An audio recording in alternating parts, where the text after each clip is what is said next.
A paz do Senhor Jesus, amém?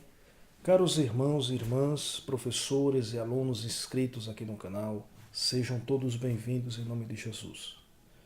Você que ainda não é inscrito, se inscreva, compartilhe, dê o seu like e assim você receberá toda semana novos vídeos que servem de apoio e subsídio para a sua aula na Escola Bíblica Dominical, amém? Então, o nosso objetivo é abençoar você com o ensino da Palavra de Deus. Na série EBD, aulas em vídeo, nós vamos estudar a lição de número 2, que tem por título O Único Deus Verdadeiro e a Criação. A leitura bíblica em classe está baseada em Deuteronômio capítulo 6, versículo 4 e Gênesis capítulo 1, versículo 1. A lição está dividida em 3 tópicos. O primeiro fala sobre o único Deus verdadeiro, o segundo sobre criação versus evolução e terceiro, a criação. Vamos ler o texto da lição que está no Evangelho de São Marcos, capítulo 12, e o versículo 29, que diz assim: E Jesus respondeu-lhe: O primeiro de todos os mandamentos é: Ouve Israel, o Senhor, nosso Deus, é o único Senhor. Observando o título da lição, o único Deus verdadeiro, logo a gente vai ter a compreensão de que se existe um único Deus verdadeiro, então existe muitos deuses de acordo com a história, com a cultura, mas se existe um único Deus verdadeiro, então os outros obviamente são falsos.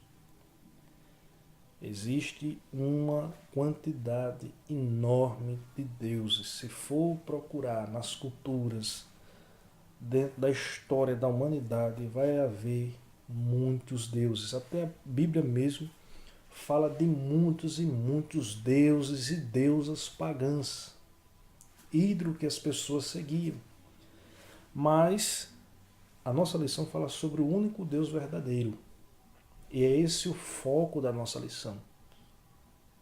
O único Deus verdadeiro. Então, como é o Deus revelado na Bíblia?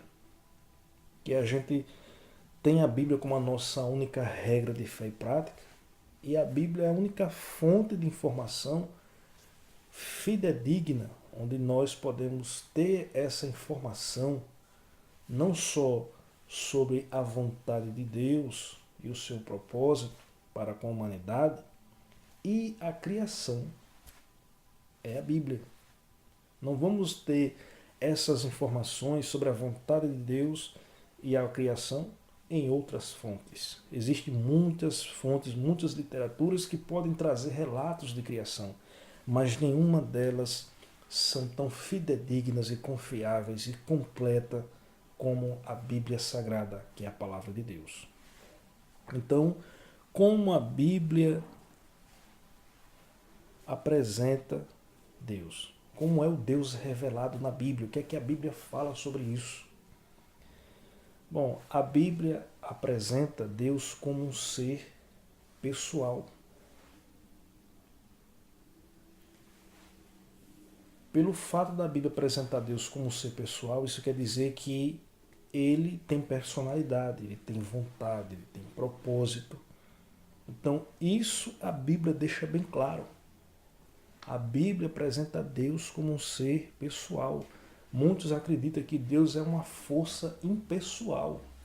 Deus está em tudo, tudo é Deus. O sol é Deus, a lua é Deus, o fogo é Deus, o rio é Deus, a água é Deus. Deus está em tudo, até o homem é um Deus. Mas isso é uma visão panteísta. Uma ideia de que Deus é uma força impessoal. Mas a Bíblia não diz isso, a Bíblia reprova isso, porque a Bíblia mostra claramente que Deus ele é um ser pessoal. Vamos ver isso em Gênesis, capítulo 1, versículos 3 e 26. O versículo 3 diz assim: E disse Deus, haja luz e houve luz. Se Deus fosse uma força impessoal, ele jamais falaria. E quando Deus aqui falou, Deus disse, haja luz, houve luz. Tudo que Deus falava surgia, era criado, pelo poder da sua palavra. E isso mostra a personalidade de Deus, porque Deus estava falando. Quando eu disse haja luz, ele estava realmente criando a luz. Naquele contexto da criação, ele estava criando algo com propósito. O versículo 26, e disse Deus, façamos o homem à nossa imagem, conforme a nossa semelhança, e domine sobre os peixes do mar, e sobre as aves do céu, e sobre o gado, e sobre toda a terra, e sobre todo o réptil que se move sobre a terra. Ou seja, Deus criou o homem à sua imagem e semelhança. Isso mostra que ele é um Deus pessoal. E para finalizar nesse aspecto da personalidade de Deus, em Apocalipse 4:11, deixa bem mais claro. Digno és, Senhor, de receber glória e honra e poder, porque tu criaste todas as coisas e por tua vontade são e foram criadas. Então, Deus, ele criou todas as coisas por sua vontade, porque ele é um ser pessoal. E a Bíblia apresenta Deus como um ser pessoal. Em segundo lugar, a Bíblia também apresenta Deus como um ser transcendente. Como nós podemos compreender que Deus ele é um ser transcendente? O fato de Deus ele ser transcendente, isso quer dizer que ele não pode ser classificado ou contado com a criação. Ele não pode ser confundido com a criação. Ele transcende toda a matéria, toda a criação, porque ele é o Criador. E por ele ter criado todas as coisas, ele está acima de todas as coisas. A Bíblia não apresenta Deus como um ser criado, a Bíblia apresenta Deus criando as coisas. Então Deus ele é um ser incriado, está além da nossa compreensão, compreendermos a origem de Deus, porque ele criou todas as coisas. Somos seres finitos e Deus é infinito. Então, isso quer dizer que ele é transcendente. A Bíblia deixa bem claro isso. Veja como a Bíblia apresenta Deus na sua transcendência. Neemias 9, versículo 6, diz assim: Tu és, Senhor, tu fizeste os céus, o céu dos céus, e todo o seu exército, a terra e tudo quanto nela há, os mares e tudo quanto neles há, e tu os guardas em vida a todos, e o exército dos céus te adora. Ele criou todas as coisas, então isso faz dele um ser transcendente. Deus, ele transcende todas as coisas. Ele está acima da criação, da nossa compreensão. Não existe tratado teológico que possa trazer uma informação plena sobre Deus. É como se você estivesse tentando enxergar o sol, olhar para o sol. Deus ele é incomensurável. Então, isso faz dele o quê? A Bíblia apresenta ele como um ser transcendente que está acima da criação. Ele não pode ser confundido com a criação. Ele é criador. E a criação é obra da sua mão. Ou seja, todos que são criados são criaturas de Deus. E ele é criador, ele é Deus. Então a Bíblia apresenta Deus como um ser pessoal e um ser transcendente, que está acima da criação.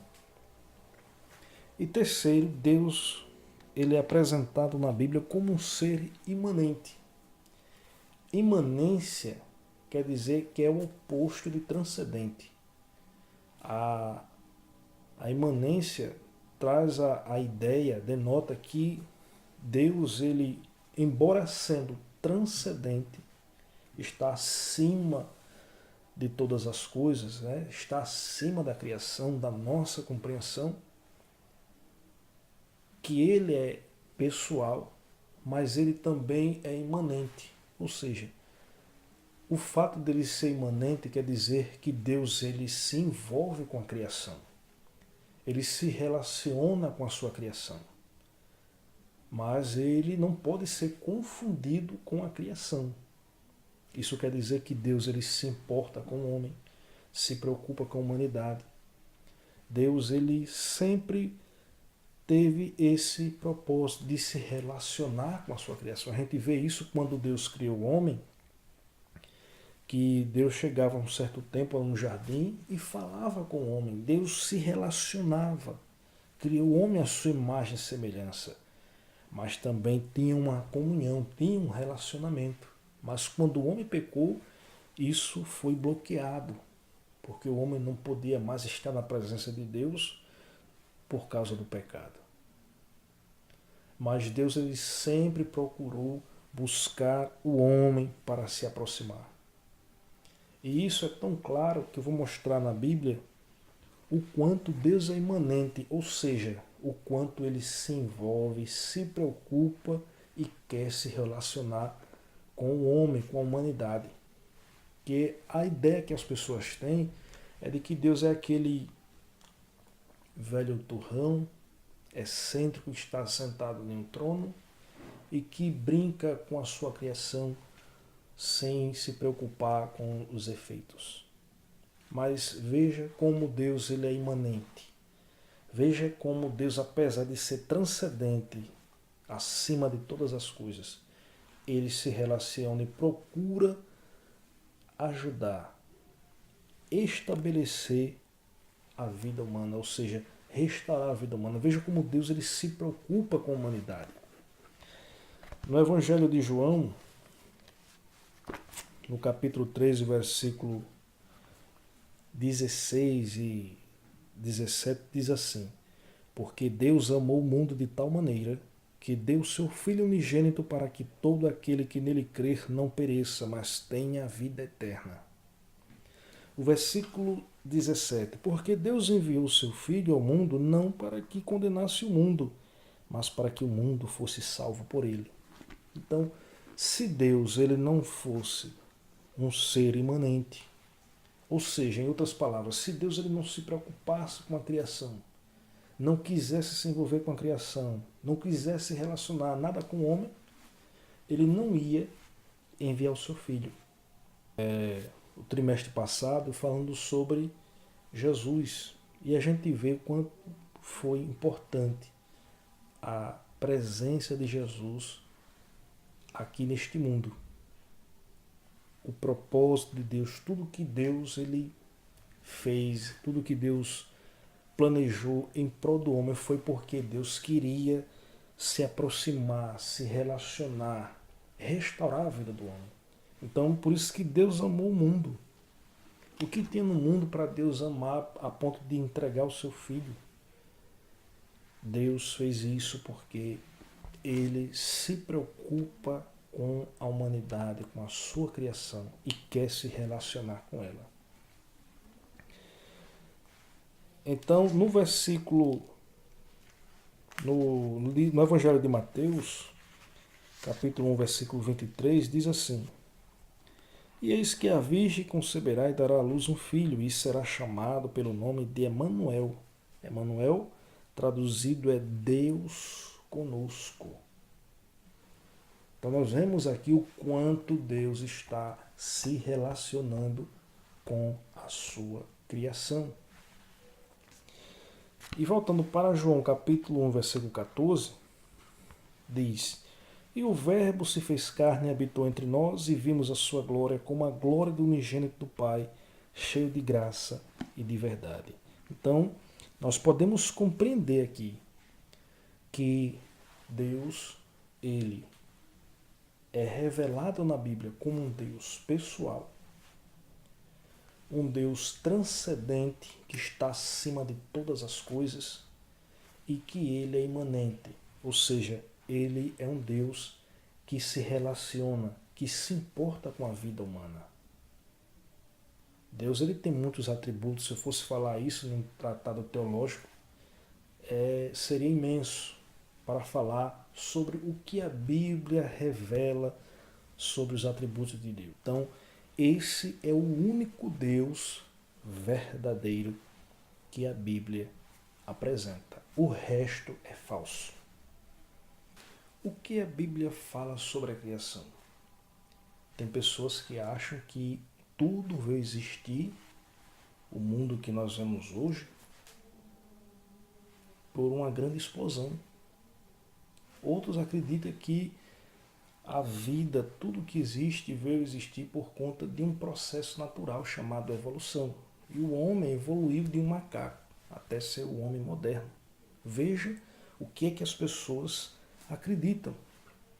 Até nas escolas, hoje ainda você vê, nas grades curriculares, falando sobre evolução. Eu lembro que uma vez a professora ensinando sobre evolução, dizendo que o homem evoluiu do macaco, perguntou o que é que eu achava. Eu disse que eu não concordo. E ela disse, por que você não concorda? Porque o homem não evoluiu do macaco. Quer dizer que o homem evoluiu do macaco e os outros macacos continuam evolutivos. Você vê que há uma grande contradição nisso aí. A professora também concordou. Ela ensinava porque tinha que ensinar aquilo por causa da grade, mas que ela mesma não acreditava. Mas isso é o que se ensina hoje nas escolas e muitos jovens, crianças, estão desenvolvendo o seu conhecimento na concepção de que tudo veio ser criado através de uma evolução. Ou seja, o homem evoluiu de um macaco. Mas o que é que a Bíblia fala sobre a origem das coisas, da criação, da vida? A Bíblia diz que Deus criou todas as coisas. Ele criou os céus e a terra, como a gente leu naquelas referências. Ele criou todas as coisas pela sua vontade. Então, em comparação com a teoria da evolução do Big Bang, o relato da Bíblia é correto, é fidedigno e, digo mais, não tem outra fonte de informação fiel quanto à Bíblia com relação à criação e sobre a vontade de Deus. Existem muitos livros antigos que falam sobre a criação, a origem das coisas, mas tudo não é confiável nessas fontes. A única fonte infalível, o único relato onde mostra lógica e compreensão de Deus é o relato da Bíblia em Gênesis, que fala da criação de todas as coisas. E isso atribui a Deus, autor e criador de todas as coisas. Por isso que a Bíblia apresenta ele como um Deus pessoal, transcendente, que está acima de todas as coisas e que se relaciona com a sua criação. Então, a Bíblia é o livro onde nós podemos ter as respostas sobre a origem da vida, a criação, por que o homem está aqui, qual é o destino, tudo isso a Bíblia apresenta. Então, nós temos essa compreensão na Bíblia, pela Bíblia, palavra de Deus, que Deus ele é um ser atemporal, ele é eterno, ele é infinitamente inteligente. Mas será que é lógico aceitar que existe esse Deus eterno, esse ser todo-poderoso? Será que a ciência moderna, que desenvolveu tantos avanços, tantas descobertas, tantas coisas incríveis que a ciência tem avançado, tem essa compreensão de que existe um Deus eterno, infinitamente inteligente? Essa é uma pergunta. Será que a ciência moderna de hoje tem essa informação? Tem essa compreensão de que existe um Deus, criador de todas as coisas? Muitos cientistas querem trazer teorias sobre a origem do mundo e das coisas sem a participação de Deus. Então, tudo que for explicar a criação, a vida, a origem do universo se não tiver Deus, é falso. É uma teoria falsa. Porque a Bíblia deixa bem claro que Deus, ele é o criador de todas as coisas. É preciso ter muita, mas muita fé mesmo para acreditar na evolução, de que o homem veio do macaco, ou na teoria do Big Bang, da grande explosão. O relato de Gênesis sobre a criação é compreensível, é claro, é lógico e é perfeito. Então, para a gente poder saber isso sobre a concepção de que Deus, ele é um ser superior, eterno e infinitamente inteligente, para que nós possamos compreender isso, devemos saber fazer as buscas certas. Ou seja, como podemos saber isso? Deve-se buscar as evidências das obras da inteligência dele. Como eu posso saber que Deus, ele é esse ser que criou todas as coisas? Porque se ele criou todas as coisas, eu tenho que ver as evidências das obras deles. Ou seja, eu tenho que ver a evidência das obras da inteligência de Deus na criação. Eu posso ver isso claramente. Por exemplo, quando um cientista faz uma descoberta numa caverna, que vê ali um resto de um esqueleto antigo, e ali próximo tem alguma ferramenta de pedra, ele fica muito entusiasmado, porque ele vai saber claramente que aquela ferramenta não surgiu ali por si mesma. Aquela ferramenta ali, evidentemente, foi produzida por alguém que tinha uma concepção, que era inteligente, que fez aquilo para um determinado ofício. Então, qualquer um pesquisador arqueológico tem essa compreensão. Então, na proporção que eu compreendo isso, eu estou claramente compreendendo de que se Deus criou o homem inteligente, criou todas as coisas, eu posso compreender isso nas evidências das obras da criação dele. Então, se encontramos um esqueleto com essas ferramentas, obviamente aquela ferramenta não surgiu por acaso. Ela foi produzida por alguém que tinha inteligência. E Deus fez o homem com inteligência.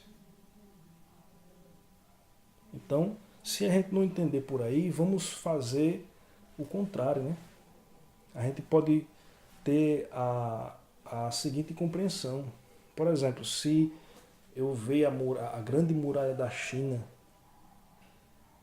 e alguém chegar a dizer, aquilo ali veio surgir porque uma fábrica de tijolo explodiu e formou aquela grande muralha. Ou qualquer grande obra faraônica, né? Tudo que a gente vê é evidências da inteligência, das obras da criação de Deus. O homem não evoluiu de um macaco. O homem não foi esse ser primitivo que chegou até essa perfeição. Não. Deus criou o homem perfeito desde o princípio. Pela criação, a Bíblia deixa bem claro que o homem ele não evoluiu do macaco. O homem foi criado à imagem e semelhança de Deus. Macaco, ele sempre foi macaco. Qualquer animal foi o que ele é hoje. Porque Deus criou todas as coisas. Então, esse é o relato que a Bíblia apresenta sobre a origem da criação. O relato da Bíblia sobre a criação é confiável, infalível. Então, o único Deus verdadeiro e a criação, a gente pode compreender, primeiro, que Deus, ele é pessoal, ele é transcendente acima da criação e que se relaciona com a sua criação como um Deus imanente. E o que a Bíblia fala sobre a origem de todas as coisas? Deus criou todas as coisas. Deus, ele é o criador de todas as coisas. Então, essa é a razão da nossa fé. Assim cremos, assim vivemos. Amém?